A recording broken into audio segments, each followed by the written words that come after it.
My name is Nelia Sancho and I come from the Philippines. My organization is Lila Pilipina and the Asian Women Human Rights Council. Lila Pilipina started as a support group for Filipino comfort women survivors. The word comfort women actually is a term of the Japanese Imperial Army, which in Japanese is Jogun Ianfu, and literally it means military comfort women.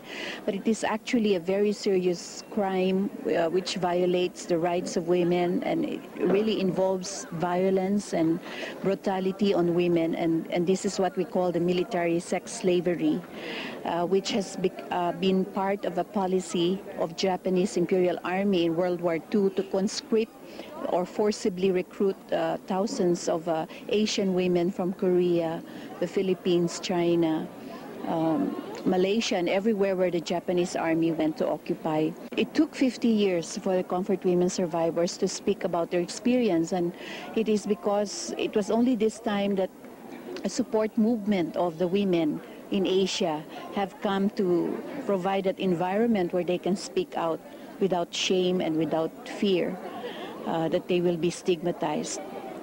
Na sa aking pagkatanda, dinadala ko, kaya nung mabigyan ako ng pagkakataon para ipahayag.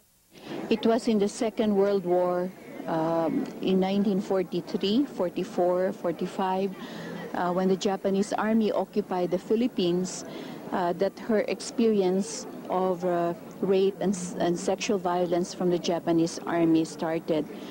She was barely 14 years old when this happened. She was still a girl, and so this was extra traumatic for her to experience extremely brutal rape from a Japanese officer who kept her for several nights and used her many times during the day.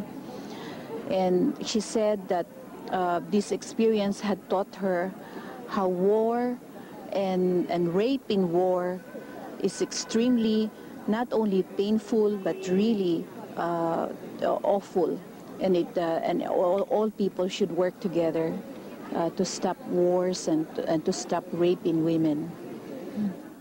Sa mga napipinsala at naghihirap ng mga kababaihan. She's making a call to the Japanese government to be accountable for what they had done to all comfort women victims all over Asia. They have a responsibility because of what they have done about forcibly conscripting them and all other women victims. She's also calling out on all governments whom she thinks entered into a war with each other because of greed, and they should stop, invading, and they should stop making aggression, and they should think of the ordinary population, the ordinary citizens who suffer, especially the women and the children. Thank you. Maraming salamat na. The problem of violence on women in war is a worldwide problem, and therefore if women link together about this, then their voice will be stronger. And this we coordinate with the Korean women who also do work for the Korean comfort women survivors and the Japanese women support movement. And so we feel that this problem could be addressed if more and more women say this is a problem for all of us and not just of the victims, but all women are potential victims because the roots of war, the problems of war are still here around us, and therefore violence on women continue.